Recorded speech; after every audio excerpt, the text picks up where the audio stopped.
Hello students, welcome back in a new video and today's topic is cell ball. Yes, आज video की quality थोड़ी better लगेगी आप लोगों को। धीरे धीरे सारी चीजें इंप्रूव होती जाएंगी, ठीक है ना। पिछली वीडियोस के कंपैरिजन में आपको ये क्वालिटी और बेटर होगी और धीरे धीरे सारी चीजें और इंप्रूव होती जाएंगी। And today's topic is cell wall. अच्छा बेटा, जब हम क्लास 9th में हमने पढ़ा था, किसके अंदर? क्लास 9th के अंदर। तो क्लास 9th में सेल चैप्टर को हमने वहां भी तो पढ़ा था क्लास 9th के अंदर। तो वहां हमने इतना तो समझ लिया कि सेल वॉल नाम का स्ट्रक्चर है जो प्लाज्मा मेम्ब्रेन के ऊपर मिलता है। कहां मिलता है? प्लाज्मा मेम्ब्रेन के ऊपर मिलता है, ठीक है ना। इतना तो हमने वही सीख लिया था, यानी इतना दिमाग में हमारे क्लियर है कि जो सेल वॉल नाम का स्ट्रक्चर है ये प्लाज्मा मेम्ब्रेन के ऊपर मिलता है।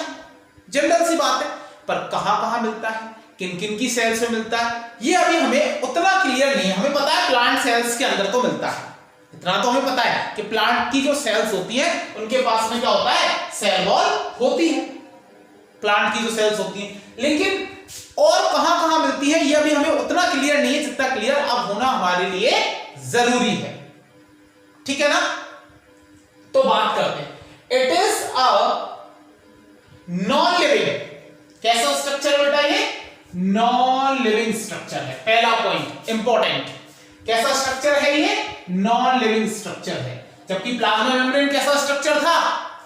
सेल मेम्ब्रेन कैसा स्ट्रक्चर है बताओ? प्लाज्मा मेम्ब्रेन कह लो, सेल मेम्ब्रेन कह लो, प्लाज्मा लेमा कह लो, बात एक ही है। कैसा स्ट्रक्चर है?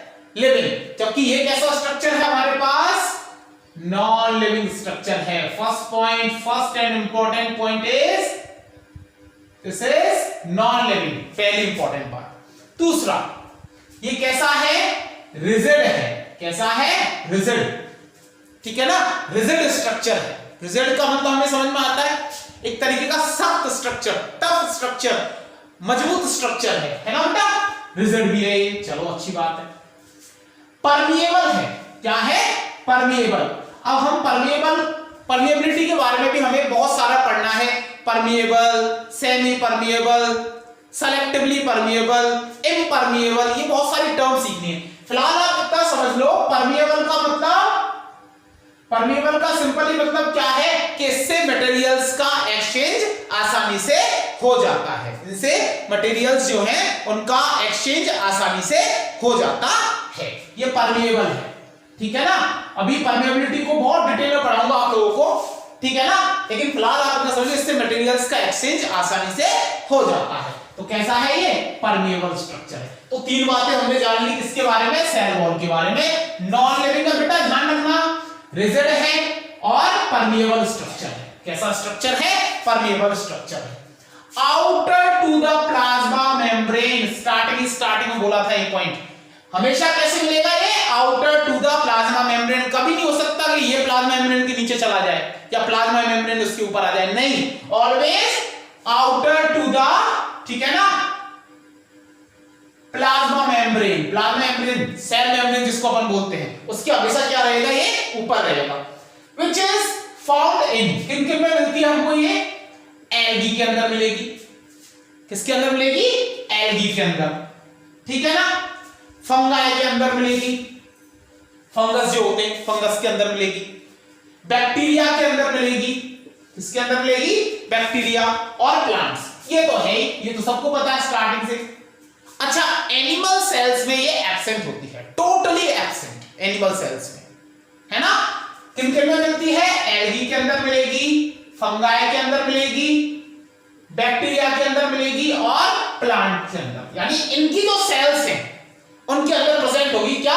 Cell wall. जबकि बैक्टीरिया की तो हम पढ़ के आ भी चुके हैं पूरी तरीके से। बैक्टीरिया, इससे पहले वाले वीडियो में हमने बैक्टीरियल सेल का स्ट्रक्चर या कह लो प्रोकैरियोटिक सेल का स्ट्रक्चर डिटेल में डिस्कस किया था। हमने इसकी सेल वॉल को बहुत डिटेल में पढ़ा था, बैक्टीरिया की सेल वॉल के बारे में बहुत डिटेल में पढ़ी है बैक्टीरिया की सेल वॉल। तो जितना पॉसिबल तो अपनी डिटेल में हम पढ़ चुके हैं। और हमें पता है कि बैक्टीरिया के अंदर जो सेल वॉल बनी होती है वो किसकी बनी होती है? पेप्टिडोग्लाइकन। और पेप्टिडोग्लाइकन जो होता है, इसको भी हमने इसका पूरा कंप्लीट डिटेल बताया था कि पेप्टिडोग्लाइकन को और क्या बोलते हैं अपन? म्यूरिन भी बोलते हैं। क्या बोलते हैं बेटा? म्यूरिन। और ये दोनों एक तरीके के क्या है? बात एक ही, मतलब दोनों क्या एक ही चीज है। ये क्या है? एक तरीके के म्यूकोपेप्टाइड। पिछली वीडियो जाकर उसके अंदर आपको फुल डिटेल में मिलेगा कि पेप्टिडोग्लाइकन क्या है, किन किन से मिलकर बनता है। ये दो चीजों, दो कंपोनेंट से मिलकर बनता है, NAG प्लस NAM, इनसे मिलकर बनता है। इनका यानी पहले आप सिंपल सी चीज समझना, इनसे मिलकर बना है N-एसिटिल ग्लूकोसेमाइन और N-एसिटिल म्यूरामिक एसिड। ये दोनों मिलकर, समझना बात को, ये दोनों मिलकर एक यूनिट बनाएंगे, ठीक है। और उस एक यूनिट से बहुत सारे, यानी एक मोनोमर बनेगा इनसे, तो क्या बनेगा, एक मोनोमर। और ऐसे बहुत सारे जुड़कर, ऐसे बहुत सारे जुड़कर, यानी हमारे पास में इसका फॉर्मेशन किससे होगा, NAG प्लस NAM। ऐसे बहुत सारे मोनोमर एक साथ में जुड़ जाएंगे और एक पॉलीमर बनाएंगे, और वो पॉलीमर कौन होगा हमारे पास, पेप्टिडोग्लाइकन या म्यूरिन। अच्छा, NAG और NAM क्या है, फुल डिटेल में डिस्कस किया जा चुका है N-एसिटिल ग्लूकोसेमाइन और N-एसिटिल म्यूरामिक एसिड के बारे में। आप एक बार पिछली वीडियो देखना, आपको पूरी तरीके से क्लियर हो जाएगा। इसकी मिलकर एक यूनिट बनेगी, एक मोनोमर बनेगा, और ऐसे बहुत सारे मिलकर पॉलीमर के नाम पर क्या बनाएंगे, पेप्टिडोग्लाइकन या म्यूरिन, जिससे क्या बनेगी, बैक्टीरिया की सेल वॉल। और फुल डिटेल के लिए पिछली वीडियो देखो, ठीक है। ओके जी, यहां तक की बात हो गई। एल्गी की बात कर लेते हैं। एल्गी के अंदर, एल्गी के अंदर जो सेल वॉल होती है वो बनती है सेलुलोज, ठीक है, galactans, मेनन्स and minerals like CaCO3, calcium carbonate, minerals like CaCO3, calcium carbonate. अब बात को समझना बेटा, इनसे डायरेक्ट क्वेश्चंस पूछे आते हैं। ये एनसीईआरटी की लाइंस हैं, थोड़ा सा एक्सप्लेन किया हुआ है बस, बाकी कंप्लीट एनसीईआरटी इसके अंदर जो लाइंस हैं वो कवर हो रही हैं। इसके अंदर जो एनसीईआरटी की लाइन है उनको दिया गया है यहाँ पर, और उसमें थोड़ा सा एडिशनल जो जोड़ना चाहिए वो चीजें जोड़ दी हैं, ठीक है ना। ओके जी, आगे बढ़ जाते हैं। Cellulose, galactans, मेनन्स and minerals like calcium carbonate, plant की जो सेल वॉल है। और एक चीज मैं बताऊं, जैसे ही हमें सुनाई देता है ना सेल वॉल, सबसे पहली चीज जो हमारे दिमाग में आती है वो प्लांट सेल आती है, कि प्लांट सेल में मिलने वाला स्ट्रक्चर। अतः मेनली जो सेल वॉल होती है ना, सेल वॉल जो है स्ट्रक्चर, जो हम जिसको समझते हैं आसानी से, अगर अपन कहें एक बाय डिफॉल्ट जो हमें समझ में आ रहा है ये बात, कि हाँ सबको जनरली जो पता होता है कि हाँ भाई सेल वॉल मतलब क्या, प्लांट सेल में मिलता है वही क्या, हालांकि इनके अंदर भी मिल रहा है, पर इतना ज्यादा ध्यान कोई नहीं देता। एक हम तो डिटेल से पढ़ रहे हैं, हमारे पास बायोलॉजी, एक जनरल किसी और से पूछा जाए जिसने बेचारे ने 10th तक की पढ़ाई किया, तो वो क्या कहेगा, हाँ यार सेल वॉल तो इनके अंदर ही मिलती है, प्लांट सेल्स के अंदर उसको इतना डिटेल में थोड़ी पता होता है। यानी सेल वॉल एक प्लांट सेल से रिलेटेड स्ट्रक्चर माना जाता है सेल वॉल को, बाकी है तो ये इनसे भी रिलेटेड, सीधी सी बात है। तो सबसे मेन हमें जो पढ़ना है डिटेल में वो हम इसकी पढ़ेंगे, प्लांट्स, ठीक है ना। प्लांट्स के अंदर जो सेल वॉल है किसकी बनी है, cellulose, hemicellulose, pectin and proteins. बहुत डिटेल में पढ़ाऊंगा, फुल डिटेल के अंदर पढ़ेंगे। प्लांट्स में cellulose, hemicellulose, pectin and protein से मिलकर बनेगी, फुल डिटेल में चलेंगे अभी आगे, है ना। फंगाई की बात करें तो फंगाई के अंदर जो बनी होती है वो बनी होती है काइटिन से। किससे बनी होती है, काइटिन से बनी हुई होती है। किससे, काइटिन से बनी हुई होती है। और पता है इस काइटिन को पता है क्या बोलते हैं, अब समझना। मैं ये कह रहा था ना कि क्यों हम, मतलब है ना, हम हमेशा प्लांट सेल से क्यों रिलेटेड कर देते हैं सेल वॉल को, ठीक है ना, करते ना, प्लांट सेल से रिलेटेड मानते हैं। तो सुन लो एक बात छोटी सी, प्लांट की जो सेल वॉल है, प्लांट सेल्स की जो सेल वॉल है वो मेनली सेलुलोज से बनी होती है। ध्यान रखना, मेन जो पार्ट है उसका, वो सबसे मेन पार्ट है वो कौन है, सेलुलोज। अब इसकी बन रही है काइटिन से। तो प्लांट की जो सेल वॉल है उसी को तो अपन मेनली जो सेल वॉल मानते हैं उसी को तो मानते हैं। तो पता है काइटिन से किसकी बनी है, फंगाई की। तो इसको पता है क्या कह देते हैं, फंगल सेलुलोज भी कह देते हैं, फंगल सेल्यूलोज। यानी वो सेलुलोज जिससे फंगाई की सेल वॉल बनती है, वो सेलुलोज जिससे फंगाई की सेल वॉल बनती है। और इसके बारे में एक बात और बता दूं, ये पॉलीमर है किसका, पॉलीमर ऑफ NAG, N-एसिटिल ग्लूकोसेमाइन। किसका, N-एसिटिल ग्लूकोसेमाइन का। ये एक तरीके की एमिनो शुगर है। क्या है बेटा, एमिनो शुगर। ये भी NAG भी, और इससे पहले अभी नाम बताया था ना NAM, वो भी, दोनों क्या है, एमिनो शुगर। ये केवल किसका पॉलीमर है हमारे पास में, ये पॉलीमर है NAG का। एन एसिटिल ग्लूकोसेमाइन का पॉलीमर है कौन? काइटिन। कौन बेटा? काइटिन। तो ये बात है हमारे पास में हुई किससे रिलेटेड कि भाई सेल वॉल होती क्या है, किस किस में मिलती है और किसके अंदर किससे बनी हुई होती है। पहले आप इतना नोट डाउन करो, इसका स्क्रीनशॉट लेना है तो स्क्रीनशॉट लो, ठीक है ना।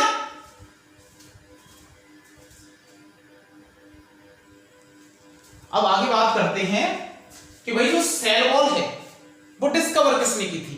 ये पिछली वीडियो के अंदर हम डिस्कस कर चुके हैं, ठीक है ना। जस्ट पिछली नहीं, लेकिन जो आई थिंक स्टार्टिंग वाली वीडियो में, जो फर्स्ट वीडियो हमने अपलोड की थी, ठीक है ना, cell the unit of life की, उसमें पहली वीडियो के अंदर ये बात डिस्कस हो चुकी है कि जब रॉबर्ट हुक, किसने? रॉबर्ट हुक ने सेल की डिस्कवरी करने के लिए, किसकी? सेल की डिस्कवरी, यानी हालांकि बात को समझने की कोशिश करना, ठीक है ना, कि उन्होंने क्या किया था कि कॉर्क सेल्स को, जो कॉर्क था, कॉर्क को क्या किया था? ऑब्जर्व किया था अंडर सेल्फ मेड माइक्रोस्कोप किया था। तो उसने उस तरीके से सेल की डिस्कवरी कर दी, ऐसा माना जाता है, उसको सेल का डिस्कवरर मान लिया जाता है। जबकि उसने देखी तो क्या थी? Dead cell. और वो जो डेड सेल थी वो भी एक्चुअली थी क्या? जस्ट बॉल थी।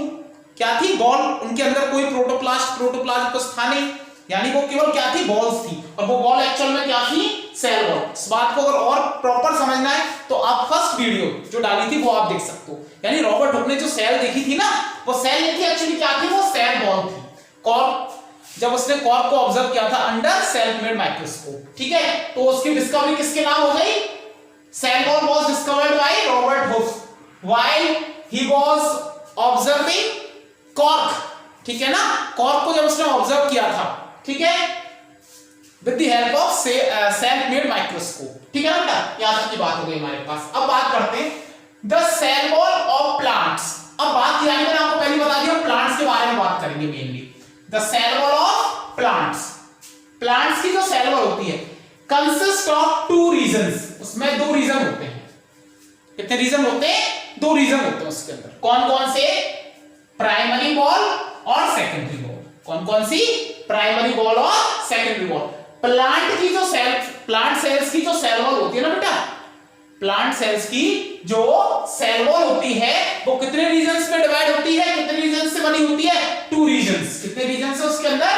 Two reasons. कौन कौन से? Primary wall and secondary wall. यहां तक की बात हो गई हमारे पास में। अब पहले प्राइमरी वॉल की बात करते हैं। किसकी? प्राइमरी वॉल की। यहां पर ना मैंने आपको प्राइमरी वॉल को ये दिखा रखा है, देखो यहां। अच्छा, ये जो स्ट्रक्चर आपको नजर आ रहा है, ये ब्लैक ब्लैक डार्क ब्लैक जो नजर आ रहा है, ये मिडिल लैमेला है बेटा। क्या है ये? Middle lamella. ये चारों तरफ नजर आ रहा है। यानी ये जो एक सेल है, इसको इसकी एडजेसेंट सेल्स जो होती है, अभी पढ़ाऊंगा मिडिल लैमेला, आपको डिटेल में पढ़ेगी अभी इसी वीडियो के अंदर। ये जो हमारे पास में सेल है, इसको अपनी एडजेसेंट, अपनी नेबरिंग जो सेल्स है, पड़ोसी जो सेल्स है, उनसे कौन जोड़ता है उनको? कौन सीमेंट करता है उनको? ये मिडिल लैमेला। ये इधर वाली सेल से कर रहा है, इधर वाली से, इधर वाली से, इधर वाली से, इधर वाली से, ऐसे इसकी पड़ोसी जो सेल्स है, नेबरिंग जो सेल्स है, एडजेसेंट जो सेल्स है, उनसे इसको जोड़ने का काम करता है। उसके नीचे पहले नंबर पर कौन है हमारे पास? ये रही। उसके जस्ट नीचे पहले नंबर पर कौन है हमारे पास? Primary wall. फिर हमारे पास में सेकेंडरी वॉल है, जो कि आगे तीन के अंदर डिवाइडेड है, S1, S2, S3, ठीक है। ये देखो सेकेंडरी वॉल। क्या है? Secondary wall. ये तीनों को मिलाकर लिखा हुआ है, ऐसे ऊपर की तरफ लिख रखा है, देखो सेकेंडरी वॉल, है ना। तो पहले कौन सी पढ़ेंगे अपन? प्राइमरी वॉल पढ़ेंगे। क्या पढ़ेंगे? Primary wall. The cell wall of young plant cells. बेटा जो यंग प्लांट सेल होती है, यंग जो प्लांट सेल होती है, यानी नई नई जो न्यूली फॉर्म्ड प्लांट सेल होती है, इसके अंदर जो सेल वॉल मिलती है, ठीक है ना, यानी बॉल मटेरियल की एक सिंगल लेयर मिलती है। बॉल जो मटेरियल है उसकी एक सिंगल लेयर मिलती है। बिल्कुल कैसी? कैसी मिलती है बेटा? Thin and elastic layer. ये देखो, थिन एंड इलास्टिक लेयर मिलती है। कैसी मिलती है बेटा? थिन एंड इलास्टिक लेयर मिलती है। जो यंग प्लांट सेल होती है, न्यूली फॉर्म्ड जो प्लांट सेल होती है, उसके पास में बॉल मटेरियल जो होता है, इसकी एक सिंगल लेयर मिलती है, जिसको अपन क्या बोलते हैं? प्राइमरी बॉल बोलते हैं। और इट कैन एक्सपेंड, ये एक्सपेंड कर सकते हैं, यानी कि ग्रोथ कर सकती है बेटा। ये क्या कर सकती है? ग्रो कर सकती है। किनके अंदर? जो ग्रोइंग सेल्स है, यानी न्यूली फॉर्म्ड सेल्स ग्रो तो करेंगी, तो उनको ग्रो होने के लिए जगह तो चाहिए, जगह चाहिए ना ग्रो होने के लिए। तो ग्रो होने के लिए जगह चाहिए, तो भाई वो ये एक्सपेंड करेंगी तभी तो ये सब पॉसिबल हो पाएगा। सिंपल सी बात है, ये एक्सपेंड करेंगी तभी तो ये पॉसिबल हो पाएगा। तो तो ये क्या कर सकती है, एक्सपेंड कर सकती है, यानी कि ये ग्रो कर सकती है, कैपेबल ऑफ ग्रोथ। ध्यान रखना बात, सारे पॉइंट्स इंपॉर्टेंट है बेटा, ध्यान रखना है ना। आगे की बात करते हैं, ये थिन एंड इलास्टिक होती है। कैसी होती है, थिन एंड इलास्टिक, तभी तो एक्सपेंड कर पा रही है, ठीक है ना, इलास्टिक है। ओके बेटा, it is a universal ball. अब इसको समझना, ये एक यूनिवर्सल बॉल है, दुनिया की कोई भी प्लांट सेल हो सबके पास में मिलेगा ये। कौन, प्राइमरी बॉल। दुनिया की कोई भी प्लांट सेल होगी उसकी सेल वॉल में क्या जरूर होगा, प्राइमरी बॉल जरूर होगी। It is found in all the plant cells, it is found in the all plant cells, सब में मिलती है। इट डिमिनिश ऑन मैच्योरिटी, जैसे मैच्योरिटी में आती है, किसमें, मैच्योरिटी के स्टेज में आती है, यानी जब ये मैच्योर हो जाती है तब ये क्या हो जाती है, डिमिनिश हो जाती है। क्या हो जाती है, डिमिनिश। डिमिनिश होने का समझ है, छोटी, यानी कि एक तरीके फैलना और सिकुड़ना, समझ में आ रही है, डिमिनिश होना, सिकुड़ना एक तरीके से, तो डिमिनिश हो जाती है मैच्योरिटी पर। और ग्रो कर रही है तब क्या हो रही है, एक्सपेंड हो रही है। जब ये न्यूली जो सेल्स है, न्यूली फॉर्म्ड यंग जो सेल्स है, अभी ये ग्रोइंग स्टेज में ग्रो कर रही है तब तो फैल रही है, और बाद में जब मैच्योर हो जाएंगी तब सिकुड़ जाएंगी, डिमिनिश हो जाएगी। क्या हो जाएगी बेटा, डिमिनिश हो जाएगी। It is the outer most layer, कौन सी लेयर है बेटा, ये आउटर मोस्ट लेयर होती है। ध्यान रखना, इस सेल वॉल में ये तो मिला तो क्या है, जो एक सेल दूसरी आसपास सेल्स हैं उनसे जो है, ठीक है ना, आसपास उसकी नेबरिंग या एडजेसेंट सेल्स है उनसे जोड़ रहा है, देखो इधर से इधर से इधर से इधर से सबसे जोड़ रहा है, नहीं जोड़ रहा। हाँ, तो सेल वॉल में जो पहली लेयर आउटर मोस्ट वो कौन सी हो गई, प्राइमरी वॉल हो गई। साफ साफ नजर आ रहा है, तो बिल्कुल सही है भाई, ये भी समझ में आ गया।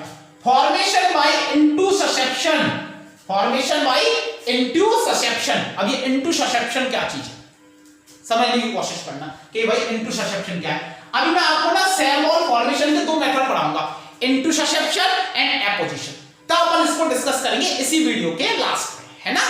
तो टेंशन करने की जरूरत नहीं है, कौन से मेथड से बनती है, फॉर्मेशन बाय इंटूससेप्शन मेथड। दो मेथड पढ़ाऊंगा, इंटूससेप्शन एंड एपोजिशन, तो टेंशन करने की कोई बात नहीं है, ये बनेगी इससे इंटूससेप्शन से। ओके जी, microfibrils and macrofibrils are in dispersed form. ये माइक्रोफिब्रिल्स और मैक्रोफिब्रिल्स क्या है बेटा, ये जो माइक्रोफिब्रिल्स या मैक्रोफिब्रिल्स हमारे पास में, ये सेलुलोज से बने होते हैं। किसके, सेलुलोज से बने हुए, जो क्या बनाते हैं, एक्सोस्केलेटन बनाते हैं। जो सेल वॉल होती है उसका एक्सोस्केलेटन बनाते हैं, ठीक है ना, कौन, सेलुलोज बनाता है, और सबसे ज्यादा वही मिलता है। और उससे बनने वाले जो माइक्रोफिब्रिल्स और मैक्रोफिब्रिल्स कैसे बनते हैं वो भी बताऊंगा।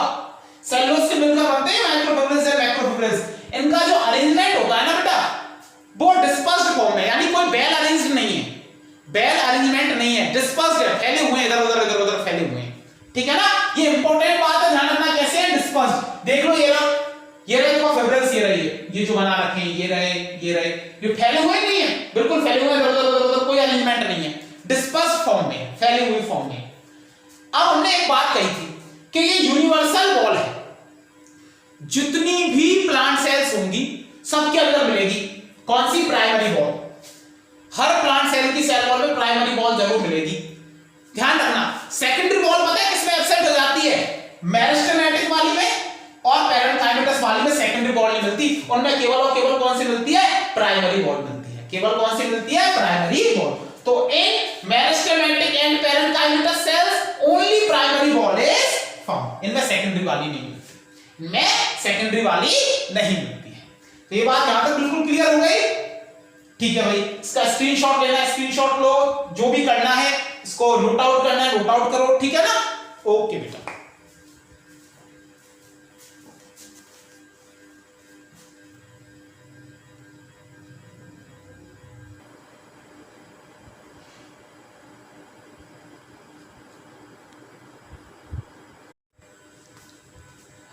अब बात करते हैं कि जो हमारे पास बेटा प्राइमरी बॉल थी वो ग्रो कैसे करती है। हमने बताया था ना, कैपेबल ऑफ ग्रोथ, यानी कि जो प्राइमरी बॉल होती है वो ग्रोथ के लिए कैपेबल होती है। यानी कैसे कैसे कर सकती है वो, अच्छा कैसे करती है, कैसे कैसे क्या होता है, कैसे करती है वो ग्रोथ, तो कैसे करती है, addition of more wall material, उसके ऊपर और अधिक क्या हो जाता है, बॉल मटेरियल का डिपोजिशन हो जाता है। Addition of more wall material, इसके ऊपर और क्या हो जाता है, बॉल मटेरियल का डिपोजिशन हो जाता है within the existing one, जो एग्जिस्टिंग वन है यानी जो है पहले से मौजूद है उसका, उसके अंदर और क्या हो जाता है, और अधिक क्या हो जाता है, बॉल मटेरियल डिपॉजिट होने लग जाता है। किस मेथड से, इनटू ससेप्शन मेथड से। वो मैं बताऊंगा कैसे, ग्रेन्युल्स की फॉर्म में होता है, दानों की फॉर्म में डिपोजिशन होता चला जाता है, ठीक है ना, इसके अंदर, और ये ग्रो करती है। अब बात करते हैं, बहुत शानदार क्वेश्चन है बेटा, ध्यान रखना। हेमीसेल्यूलोज कंटेंट जो होता है वो हाई होता है प्राइमरी बॉल के अंदर, जबकि सेल्यूलोज क्या होता है, लो होता है। हेमीसेल्यूलोज हाई और सेल्यूलोज लो इसके अंदर, प्राइमरी बॉल के अंदर। अब सेकेंडरी बॉल की बात करते हैं, कहां मिलेगी, found inner to the primary wall, primary wall के नीचे मिलेगी, किधर, towards the cell membrane, cell membrane की तरफ, किधर, सेल मेम्ब्रेन की तरफ। अच्छा भाई, if further it is further divided into, ठीक है ना, it is further divided into 3 sub layers, कितने लेयर्स के अंदर, 3 सब लेयर के अंदर डिवाइडेड है बेटा। It is further divided into 3 sub layers, कौन कौन सी, S1, S2 और S3। अब ये S1, S2, S3 किधर रहेंगी, टुवर्ड्स द सेल मेम्ब्रेन, यानी सबसे बाहर S1, फिर S2, उसके बाद S3, जैसा आपको दिख रहा है, S1, S2, S3 अंदर की तरफ जा रही है, ठीक है बेटा। वहां क्या कहा था, थिन एंड इलास्टिक, यहां कैसी है, थिक एंड रिजिड, मजबूत, टिकाऊ, मतलब ऐसा इस पे कोई क्या कहते हैं, इलास्टिक नेचर नहीं होती, रिजिड होती है, एकदम टाइट, ठीक है, थिक एंड रिजिड। उसका जस्ट ऑपोजिट है, रिजिड क्यों है, क्योंकि इसके ऊपर डिपोजिशन हो जाता है किसका, सुबेरिन और लिग्निन का डिपोजिशन, एडिशनल डिपोजिशन हो जाता है किसका, सुबेरिन और लिग्निन का एडिशनल जो डिपोजिशन हो जाता है, उसकी वजह से कैसी हो जाती है, रिजिड हो जाती है। यहां तक की बात हो गई। वहां बताया था आपको जो मैक्रोफिब्रिल्स होते हैं, जो कि किससे बने होते हैं, सेलुलोज से, ठीक है ना, सेलुलोज के बने हुए जो माइक्रोफिब्रिल्स और मैक्रोफिब्रिल्स होते हैं, वो वहां कैसे थे, डिस्पर्स्ड, यहां कैसे हैं बेटा, वेल अरेंज्ड, कैसे बेटा, वेल अरेंज्ड, देखो बिल्कुल वेल अरेंज्ड है, नहीं ये रहे, देखो बिल्कुल वेल अरेंज्ड है, ये लाइन बन रही है ना, ये उसी को शो कर रही है, बिल्कुल वेल अरेंज्ड है, तो ये अपन को ध्यान रखना है। वहां फॉर्मेशन सेल वॉल का हुआ था इनटू ससेप्शन मेथड से, यहां दोनों मेथड लगते हैं, मैंने 2 नाम बताए थे ना, इनटू ससेप्शन एंड एपोजिशन, दोनों मेथड यूज होते हैं। वहां केवल कौन सा होता था प्राइमरी बॉल में, केवल इनटू ससेप्शन, ठीक है बेटा, दोनों समझाऊंगा अभी क्या होता है, इनटू ससेप्शन क्या है, एपोजिशन क्या है, दोनों बताऊंगा। क्लियर है इतना, यहां तक की बात हो गई। Next, it is not universal ball, मैंने पहले बता दी यूनिवर्सल बॉल क्यों नहीं है, क्योंकि किनमें एब्सेंट होती है, मेरिस्टेमेटिक और पैरेन्काइमेटस सेल्स में ये एब्सेंट होती है, नहीं है बेटा, ध्यान रखना, नॉट यूनिवर्सल, क्योंकि किनमें एब्सेंट है, absent in meristematic and parenchymatous sales, meristematic और पैरेन्काइमेटस सेल्स के अंदर केवल और केवल कौन सी मिलती है, प्राइमरी बॉल मिलती है, सेकेंडरी नहीं मिलती। आगे बात करते हैं, हेमीसेल्यूलोज, यहां पे क्या था, हेमीसेल्यूलोज हाई, यहां हेमीसेल्यूलोज लो, कैसा है लो, यहां सेल्यूलोज लो, यहां सेल्यूलोज कंटेंट हाई, ध्यान रखना, बिल्कुल ऑपोजिट। समटाइम्स, अच्छा ये बड़ा शानदार पॉइंट है, बड़ा जबरदस्त पॉइंट है, कभी-कभी जो S3 लेयर होती है ना बेटा, कौन सी, S3 जो लेयर होती है, कभी-कभी जो S3 लेयर होती है, इस S3 लेयर का जो केमिकल कंपोजिशन है ना, वो डिस्टिंक्ट हो जाता है, अलग तरीके का, किसकी वजह से, केमिकल कंपोजिशन किसकी वजह से बदल जाता है, जाइलन की प्रेजेंस की वजह से, किसकी प्रेजेंस की वजह से, जाइलन, XYLAN, ये रहा देखो, जाइलन की प्रेजेंस की वजह से इसका केमिकल कंपोजिशन बदल जाता है, और जाइलन की वजह से जब इसका केमिकल कंपोजिशन बदल जाता है बेटा, तब इसका नाम क्या पड़ जाता है S3 का, तब इसको S3 को क्या बोलते हैं, टर्शियरी बॉल, क्या बोलते हैं बेटा, टर्शियरी बॉल, और ये किसके अंदर प्रेजेंट होती है, ट्रैकिड्स ऑफ जिम्नोस्पर्म्स, किसके अंदर प्रेजेंट होती है, ट्रैकिड्स ऑफ जिम्नोस्पर्म्स, बस यही मिलती है और नहीं मिलती है, केवल किसमें, ट्रैकिड्स ऑफ जिम्नोस्पर्म्स के अंदर, ये एग्जांपल हो गया इसका, बिल्कुल क्लियर है। तो हमें पता चल गया कि भाई जो सेकेंडरी बॉल है वो इनर होगी प्राइमरी बॉल के, और सब लेयर्स में डिवाइडेड होगी S1, S2, S3, यहां तक की बात हमारे पास है बिल्कुल क्लियर हो चुकी है। आगे की बात करेंगे अब, ठीक है। तब तक आप इसका स्क्रीनशॉट ले लो, ठीक है बेटा, इसका स्क्रीनशॉट ले लीजिए आप।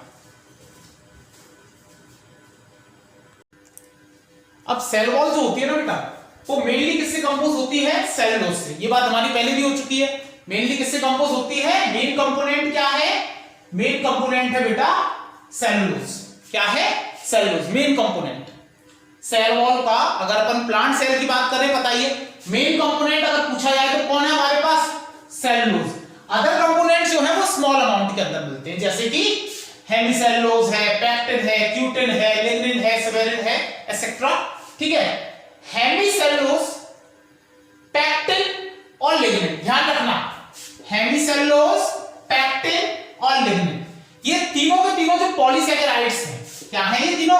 पॉलीसैकेराइड्स हैं। और ये तीनों के तीनों जो पॉलीसैकेराइड्स हैं, इनका जो सिंथेसिस होता है वो कहां होता है? Plant Golgi body. और प्लांट गोल्जी बॉडी को क्या बोलते हैं अपन? डिक्टियोसोम्स। क्या बोलते हैं? डिक्टियोसोम्स। तो कौन करेगा हेमिसेलुलोज, पैक्टिन, लिग्निन का सिंथेसिस? प्लांट गोल्जी बॉडी यानी कि डिक्टियोसोम्स करेंगे। पता होना बहुत जरूरी है कि किसको कौन सिंथेसाइज करता है। ऐसे ही सबसे इंपॉर्टेंट ये है इनमें सिंथेसिस में, सेलुलोज का सिंथेसिस कौन करता है? Cellulose is synthesized by the cell membrane. कौन करता है? सेल मेम्ब्रेन करती है। तो cellulose is synthesized within the cell membrane. कहां होता है? Within the cell membrane. और क्यों होता है within the cell membrane? क्योंकि सेल मेम्ब्रेन के अंदर होता है सेलुलोज सिंथेज नाम का एंजाइम। कौन होता है? सेलुलोज सिंथेज नाम का एंजाइम, जिसकी हेल्प से सिंथेसिस होता है किसका? सेलुलोज का। अब बात करें कौन रह गया भाई हमारे पास? अब रह गए हमारे पास में क्यूटिन और सुबेरिन। दोनों कैसे भाई है? लिपिड नेचर्ड है। कैसे है? लिपिड नेचर्ड। ध्यान रखना बेटा, कैसे है ये? लिपिड नेचर्ड। तो क्यूटिन और सुबेरिन आर सिंथेसाइज्ड बाय स्फीरोजोम्स। कौन करती है? स्फीरोजोम्स। ये लिपिड नेचर्ड है, इनका सिंथेसिस कौन करता है? स्फीरोजोम्स। ये सिंगल मेम्ब्रेन बाउंड ऑर्गेनेली होते हैं बेटा, जो केवल प्लांट सेल्स के अंदर मिलते हैं, एनिमल सेल्स में नहीं मिलते। ठीक है ना? प्लांट सेल्स में मिलते हैं, एनिमल सेल्स में ये एब्सेंट होते हैं। ठीक है, तो स्फीरोजोम्स करते हैं। हमें सबका पता चल गया कि किसका सिंथेसिस कहां होता है, इंपॉर्टेंट है बेटा। अब बात करते हैं जो हमारे पास में सेल वॉल है, वो सिंथेसाइज मतलब उसका जो कंपोजिशन देखे अपन, मतलब जैसे अपन ऊपर से देखेंगे यार ये कैसे बनी हुई है, तो उसमें दो चीजें हैं, फिब्रिल्स और मैट्रिक्स। मैंने पहले बता दिया मैक्रोफिब्रिल्स और माइक्रोफिब्रिल्स होते हैं फिब्रिल्स के नाम पे। तो ये जो फिब्रिल्स हैं ये तो बनाते हैं बेटा एक्सोस्केलेटन। क्या बनाते हैं? एक्सोस्केलेटन बनाते हैं। और मैट्रिक्स कौन कौन बनाता है? जैसे hemicellulose, pectin, glycoprotein, water, lipid भी होता है, ठीक है ना, लिपिड भी होता है, लिपिड एटसेट्रा, ये चीजें बनाती है क्या? इसकी मैट्रिक्स। तो ये बात हमारे पास बिल्कुल क्लियर हो जाती है कि सेल वॉल का वाकई क्या कंपोजिशन है, क्या है, वो सारी बातें हमारे पास क्लियर हो जाती हैं। अब बात करेंगे हम मिडिल लैमेला की, और उसके बाद डिस्कस करेंगे functions of the cell wall. तो पहले आप ये नोट आउट कर लो, या स्क्रीनशॉट लेना है तो स्क्रीनशॉट ले लो इसका। कॉमन लेयर्स, ये क्या होते हैं हमारे पास में? कॉमन लेयर होती है बेटा। क्या होती है? कॉमन लेयर होती है। किसके बीच में? Between two adjacent plant cells, दो एडजेसेंट प्लांट सेल्स के बीच में। ठीक है, यानी इधर दोनों एडजेसेंट सेल्स के बीच में काम कर रही है, इधर भी कर रही है, इधर भी कर रही है, इधर भी कर रही है, कर रही नहीं कर रही है, उनको आपस में होल्ड करने का, चिपकाने का। तो एनसीईआरटी की लाइन, पहले तो ये लाइन समझ में आएगी, common layer between two adjacent plant cells, यानी इन दो प्लांट सेल्स के बीच की कॉमन लेयर, इन दो प्लांट सेल्स के बीच की कॉमन लेयर। अब एनसीईआरटी कैसे कहती है? It is a layer which holds, पकड़ के रखती है, या ग्लूज, चिपकाती है, the different neighbouring plant sales together. वो डिफरेंट नेबरिंग जो प्लांट सेल्स है, पड़ोसी जो प्लांट सेल्स है, उनको चिपकाने का काम करती है, एक दूसरे से होल्ड करके साथ साथ रखने का काम करती है। It is found first after plant cell division. Plant cell division के टाइम पे ये सबसे पहले बनती है। प्लांट सेल डिवीजन के टाइम पे ये लेयर सबसे पहले बनती है, कौन सी? Middle lamella. ध्यान रखना, प्लांट सेल डिवीजन के टाइम पे, इंपॉर्टेंट बात है। आगे ये एनसीईआरटी में नहीं है लेकिन इंपॉर्टेंट है। It is composed of calcium and magnesium pectates. किससे बनी हुई है? कैल्शियम एंड मैग्नीशियम पैक्टेट से मिलकर बनी हुई है। ज्यादा कौन मिलता है? मेनली किससे बनी हुई है? कैल्शियम पैक्टेट से मेनली ये मिलता है, ये कम मिलता है मैग्नीशियम पैक्टेट, पर बनी तो दोनों से। It is non living in nature, non living है, सिंपल बात है। कॉल्ड प्लांट सीमेंट, अभी अभी बात की थी, चिपकाने का काम करते हैं ना नेबरिंग सेल्स को, तो प्लांट सीमेंट की तरह काम करती है। अच्छा एक बात और बता देता हूं मैं आपको कि जो फल कच्चा होता है वो थोड़ा टाइट होता है, नहीं होता? कच्चा जब होता है फल, ठीक है ना, फ्रूट जब कच्चा होता है तब वो कैसा होता है? टाइट होता है। लेकिन जैसे ही वो राइप होता है, पकता है, तो वो सॉफ्ट होता चला जाता है। तो वो सॉफ्ट होने के पीछे रीजन क्या है कि ये जो दोनों पैक्टेट्स है ना, कैल्शियम और मैग्नीशियम पैक्टेट्स, ये सॉल्युबलाइज हो गए हैं। ये सॉल्युबलाइज होकर, ठीक है ना, एक तरीके से गलकर, और क्या बना लिया इन्होंने? एक जेली लाइक मटेरियल बना लिया, जिसकी वजह से वो जो फ्रूट है कैसा हो गया है? सॉफ्ट। तो in ripening fruits the pectate compound solubilize to a jelly like material making the fruits soft. अच्छा जी, एक काम और बताता हूं मैं आपको, एक चीज बताता हूं। कई बार क्या होता है बेटा कि ये जो प्लांट सेल है, एक जो प्लांट सेल है वो दूसरी प्लांट सेल से, किससे? दूसरी प्लांट सेल से, ठीक है, साइटोप्लाज्मिक एक क्या होता है? कनेक्शन बना लेती है, साइटोप्लाज्मिक कनेक्शन, यानी दोनों का जो साइटोप्लाज्म आपस में कनेक्ट हो जाता है। तो उसके लिए जरूरी है कि इन दोनों को पार किया जाए, मिडिल लेवल को और सेल वॉल को पार किया जाए, ठीक है। तो एक प्लाज्मोडेस्माटा नाम का, सिंगुलर होता है, प्लाज्मोडेस्मा नाम का एक स्ट्रक्चर होता है जो कि क्या करता है? साइटोप्लाज्म को जोड़ता है दोनों नेबरिंग सेल्स का। वो स्ट्रक्चर क्या करता है? इनको ट्रेवर्स करता है, यानी इनको क्रॉस करके जाता है, ठीक है ना। तो the cell wall and middle lamella may be traversed, ठीक है ना, by plasmodesmata which connect the cytoplasm of neighbouring plant cells. तो ये बात हुई हमारे पास में किसकी बेटा? मिडल लेमिना की। और अब हम डिस्कस करेंगे functions of the cell wall. Cell wall के फंक्शंस के बारे में हमें डिस्कस करना है। पहले आप इसका स्क्रीनशॉट ले लो या इसको नोट आउट कर लो, ठीक है बेटा। आगे बढ़ते हैं फिर। अब बात करते हैं functions of the plant cell wall, यानी प्लांट सेल वॉल के फंक्शन क्या क्या होंगे, ठीक है ना। तो फंक्शंस की अगर अपन बात करें तो सबसे पहला फंक्शन है gives shape to the cell. Cell को क्या देता है? शेप देता है। अभी जो डायग्राम हमने बनाया हुआ था यहाँ, उसमें हेक्सागोनल जो शेप थी वो पॉसिबल थी किसकी वजह से? सेल वॉल की वजह से। यानी वो जो हेक्सागोनल शेप दी थी वो किसने दी थी? उसको सेल वॉल ने दी थी। यानी ये शेप देने का काम करता है, ठीक है। ये एक जनरल पॉइंट हुआ। Protects cell from mechanical damage and infection, यानी इतना तो पता है ये एडिशनल प्रोटेक्टिव लेयर है। क्या है ये? Additional protective layer. Animal cells में एब्सेंट है, प्लांट सेल्स में प्रेजेंट है। और कहां-कहां प्रेजेंट है हमें पता है। तो है तो प्रोटेक्टिव लेयर, तो प्रोटेक्ट्स फ्रॉम मैकेनिकल डैमेज, किससे प्रोटेक्ट करेगी? मैकेनिकल डैमेज से प्रोटेक्ट करेगी, ठीक है। और इन्फेक्शन से प्रोटेक्ट करेगी, किससे? वायरस है, बैक्टीरिया है, फंगाई है, प्रोटोजोआ है, उनसे जो इन्फेक्शन होता है उससे बचाने का काम करेगी, इन्फेक्शन से बचाएगी, ठीक है। Helps in cell to cell interaction, helps in cell to cell interaction. Cell जो है वो आपस में इंटरेक्ट कर सकती है सेल वॉल के थ्रू।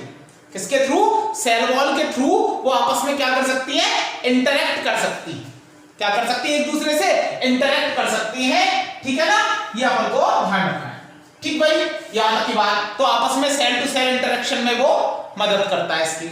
आगे बात करते हैं। Provides barrier to the undesirable macromolecules, जो भी अनडिजायरेबल मैक्रोमोलेक्यूल्स हैं जिनकी जरूरत नहीं है, ठीक है ना, अनडिजायरेबल जो मैक्रोमोलेक्यूल्स है, ठीक है ना, जिनसे इनका कोई बेनिफिट नहीं, उल्टा नुकसान और हो जाता हो, तो ऐसी चीजों को अंदर आने से रोकता है। उनके लिए किसका काम करता है?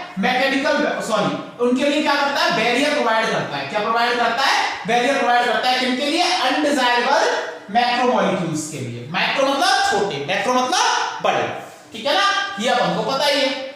ये सारे पॉइंट्स है, ये हुआ, ये हुआ, ये हुआ, ये हुआ, ठीक है ना। ये चारों पॉइंट्स किससे हैं? एनसीईआरटी से दिए हुए हैं। किससे दिए हुए? एनसीईआरटी से। अब आगे कुछ और समझते हैं, एक्स्ट्रा पॉइंट्स।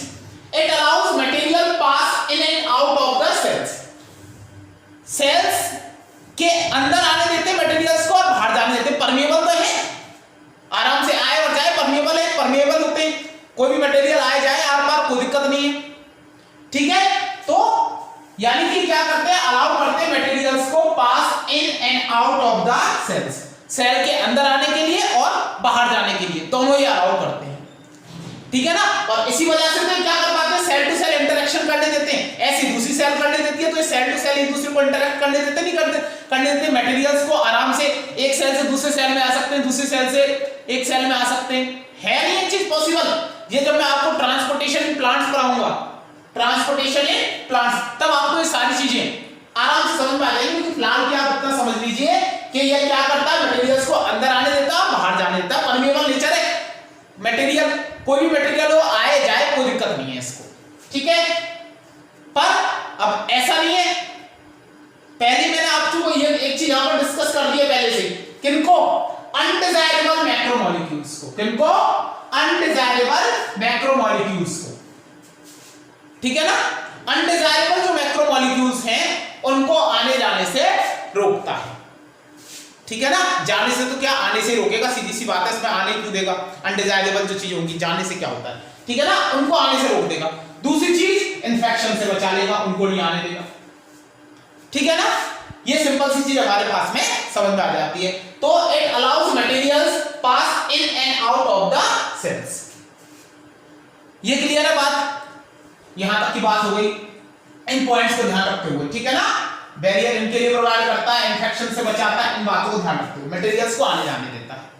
ठीक है, it checks loss of water, it checks loss of water, water का जो लॉस होता है उसको चेक करने का, चेक मींस रिड्यूस करने का, कम करने का काम करता है। यानी वाटर लॉस को क्या कर देता है, ये कम कर देता है बेटा, क्या कर देता है, वाटर लॉस को कम कर देता है। जैसे मैं आपको बताऊं इसके अंदर जो जैसे मैं आपको सिंपल सी बात बताऊं, सोवेरिन जो होता है इम्परमिएबल फॉर वाटर होता है, कैसा होता है, इम्परमिएबल फॉर वाटर होता नहीं होता, क्यूटेन है।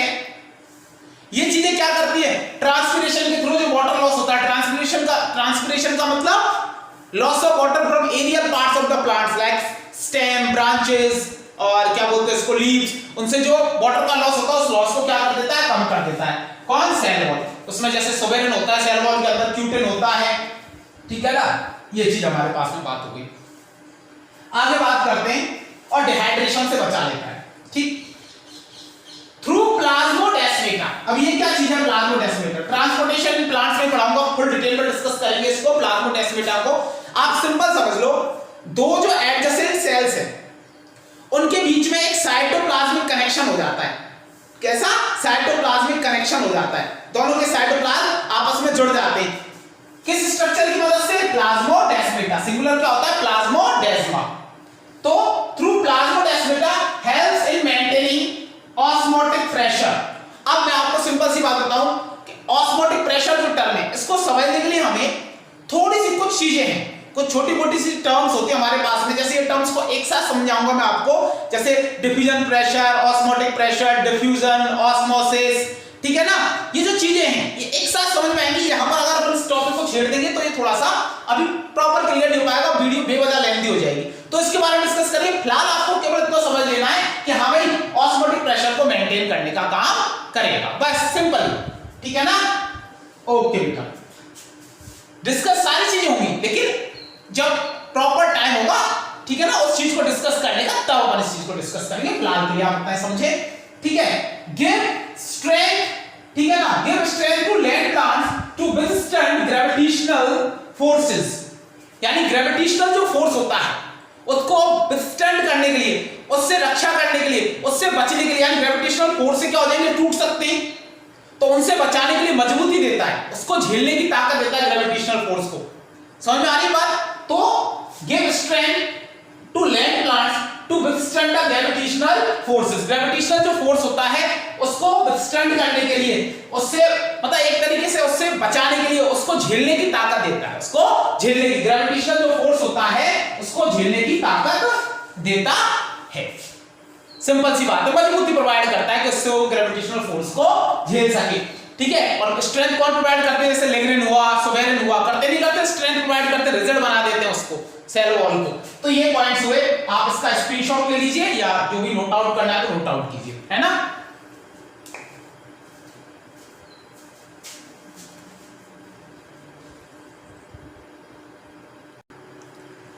Now finally method of cell wall formation, ठीक है ना, methods of cell wall formation. मैंने पहले कहा था आपसे कि दो मेथड हम लोग पढ़ेंगे सेल वॉल फॉर्मेशन के, इंटरसेप्शन एंड एपोजिशन, ठीक है ना। प्राइमरी बॉल जो होगी उसके अंदर केवल एक ही मेथड लगेगा, इंटरसेप्शन, जबकि सेकेंडरी बॉल में दोनों मेथड्स होता है, इंटरसेप्शन एंड एपोजिशन। पढ़ चुके ना ये बात हम पहले। अब इंटरसेप्शन में ना एक चीज ध्यान रखना, इन, इतना सा ध्यान रखना, इन। पता है कैसे, इसमें पता है सिंपल सी एक चीज है, जो सेल वॉल मटेरियल्स है ना वो ग्रेन्स की फॉर्म में बनेंगे बेटा, किसकी फॉर्म में, ग्रेन्स, किसकी फॉर्म में बनेंगे बेटा, ग्रेन्स की फॉर्म में बनेंगे। और वो जो ग्रेन्स हैं वो जो एग्जिस्टिंग लेयर होती है ना उसके अंदर एम्बेडेड हो जाते हैं, उसके अंदर ही क्या हो जाते हैं, एम्बेडेड हो जाते हैं उसके अंदर, ठीक है। और एपोजिशन मेथड में कैसे बनेंगी, लेयर्स या प्लेट्स की फॉर्म में बनेंगी, और वो लेयर्स उस पुरानी एग्जिस्टिंग लेयर के ऊपर एक डिपॉजिट, फिर और डिपॉजिट, फिर और डिपॉजिट, फिर और डिपॉजिट, इस तरीके से होती जाती है। तो ये तो हो जाएगा एपोजिशन मेथड, जिसमें लेयर्स या प्लेट्स की फॉर्म में बनेंगी और वो लेयर्स पुरानी लेयर के ऊपर चढ़ती जाएंगी, और इसमें ग्रेन्स की फॉर्म में बनेंगी इंटरसेप्शन मेथड में, और वो एम्बेडेड होती जाएगी उसके अंदर, विद इन, जो पुरानी जो एग्जिस्टिंग लेयर है उसके विद इन। क्लियर है ना।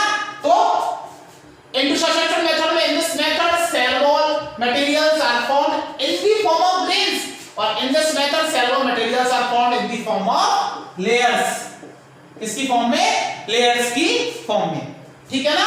तो ये चीज हमारे पास में क्लियर हो गई, इतना क्लियर है हमारे पास में।